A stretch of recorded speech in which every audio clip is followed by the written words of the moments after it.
Miss, you look like you stepped out of a horror movie! The waitress froze in the middle of the diner. Her hand trembled, water spilling onto her skirt. Laughter erupted from a nearby table. The scars on her cheek stood out harshly under the fluorescent lights. She didn't speak, didn't react. But then, a teenage boy in the corner booth stood up, looked directly at them, and said exactly 6 words. Have you witnessed injustice like this? Comment yes if it broke your heart too. Let's see how it all started. Under the fluorescent lights of the small restaurant, Jennifer Jen Carter adjusted her name tag as she watched the customers come in. Her name shone in black letters, accompanied by a small American flag carefully pinned to her uniform. To many there, she was just the waitress with scars. But inside her were memories of fire, blood, and courage, stories few were willing to hear. Jen had served twice in Afghanistan as a military medic. 3 years ago, she was caught in an explosion caused by an improvised explosive device, IED, which left permanent marks on her face and neck. Those scars, visible and raw, were more than physical imperfections. They were a survival map etched into her skin. When she returned to the United States, Jen faced difficulties finding employment. Despite her administrative military experience, opportunities disappeared as soon as employers saw her in person. After months of rejection, she accepted a job as a waitress at Linda Harper's restaurant in her rural hometown. Every day, Jen worked diligently, never complaining or mentioning her past. She learned to ignore the stares, the whispers, and the way parents pulled their children closer when she approached their tables. On this particular Sunday morning, the restaurant was packed with the post-church crowd. Jen balanced 3 plates on her arm while carrying a pitcher of orange juice in her other hand. As she carefully placed a plate of pancakes, she heard the unmistakable hiss of whispered judgments. Why would they hire someone who looks like that? Ruins my appetite completely. Jen turned away, maintaining her silence. The pitcher in her hand trembled slightly, causing ripples on the surface of the orange liquid. Linda, the owner, witnessed the exchange from behind the counter. Instead of supporting her employee, she frowned at Jen, as if she had caused the disturbance simply by existing. A little boy passing by with his mother pointed directly at Jen's face and asked loudly, "Mommy, what happened to that lady's face?" The mother pulled her son's arm, hurrying away without acknowledging Jen. "Don't stare," she scolded, loud enough for everyone to hear. Jen forced a smile, focusing on her breathing as her therapist had taught her. Inhale through the nose, count to 4. Exhale through the mouth, count to 6. This rhythm had helped her through armed confrontations in Afghanistan. Now, it had to guide her through Sunday breakfast in Tennessee. "Order up for table 7, the cook called, breaking the tense silence. Jen took a deep breath, adjusted her name tag, and moved forward, determined not to let prejudice win. The air was heavy with murmurs and disdainful glances. Jen Carter continued her work, trying to ignore the malicious comments that hung in the atmosphere like a dense cloud. Every time she approached a table to take orders, she felt eyes fixed on her scarred face. It was a busy Sunday, with families and groups of friends occupying nearly all the tables.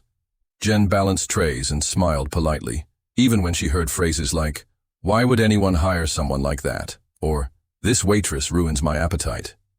She knew people were talking about her. She also knew her scars were more than marks on her skin. They carried stories of courage and sacrifice. However, to those strangers, they were just something that caught attention, and not in a positive way. During a brief pause, Jen went to the counter to grab more napkins. As she walked, she noticed a young child staring at her intently. The child's mother quickly pulled him away, saying loudly enough for everyone to hear, "Don't look at her, it's rude." Jen lowered her eyes, swallowing the lump in her throat. She had faced difficult situations before, but these moments still hurt deeply.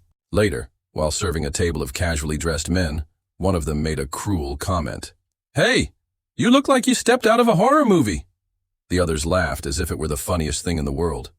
Jen forced a polite smile, but her fingers trembled as she held the water pitcher. She wanted to respond, to explain who she was and what she had been through, but she knew it wouldn't change anything. People had already formed their opinions, and she had no voice there. In the corner of the restaurant, Ethan Parker observed everything in silence. He knew the truth about Jen, but still didn't know how to help her.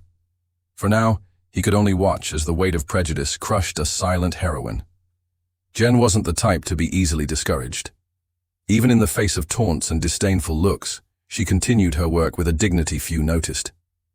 However, behind her stoic demeanor was an internal battle no one could see.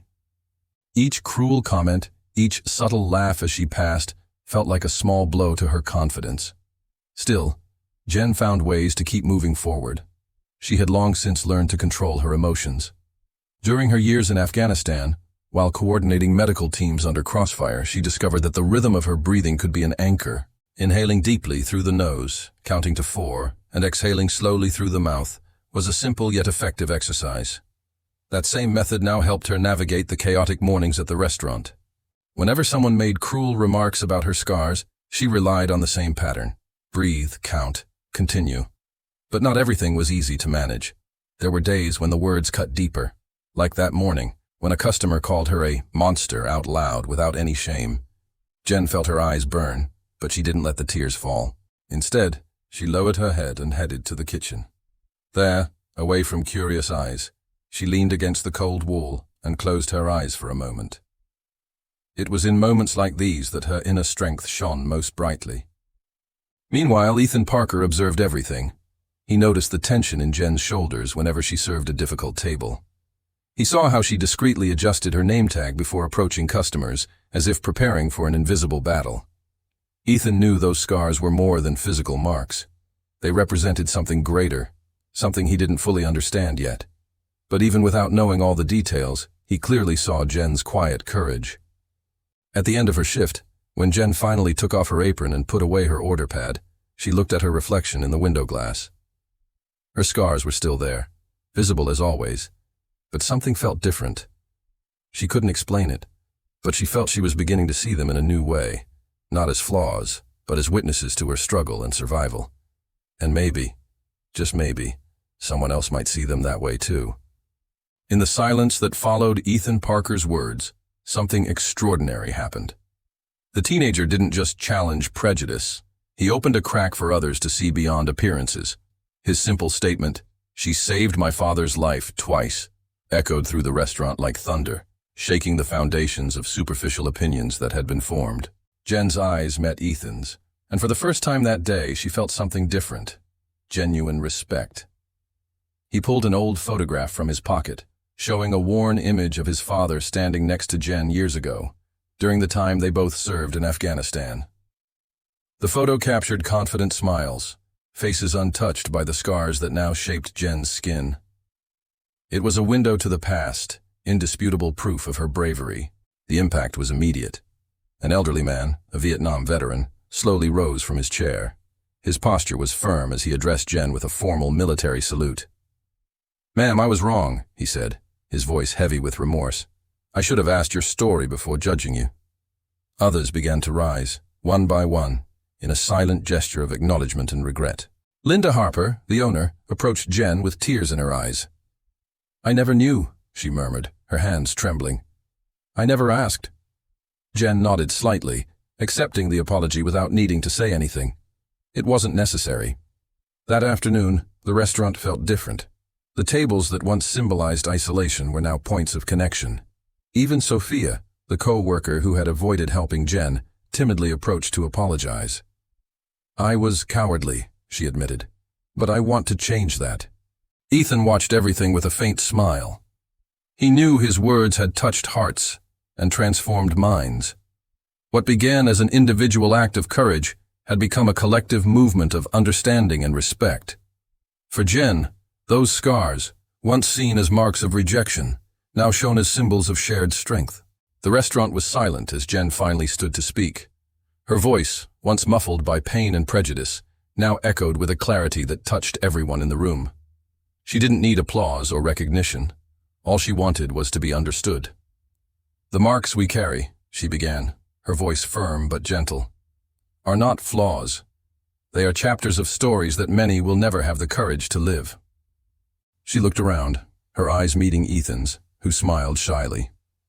"No matter where we are or what we do, we all face invisible battles. Some leave scars on the skin, others on the heart. But those scars remind us of what we've overcome and the strength we've discovered within ourselves." Jen paused, lightly touching the line marked on her face. "Today, I learned something important. It's not about how people see us at first, but how they can change the way they see us when they know our stories. Thank you for reminding me that there is still kindness in this world." As she finished, an elderly man, a Vietnam veteran, stood again. He extended his hand to Jen, and she shook it with gratitude. A simple gesture, but full of meaning. It was as if the entire room breathed a sigh of relief, freed from an invisible weight that had hung over them. Outside, the sun began to set, casting golden rays through the windows.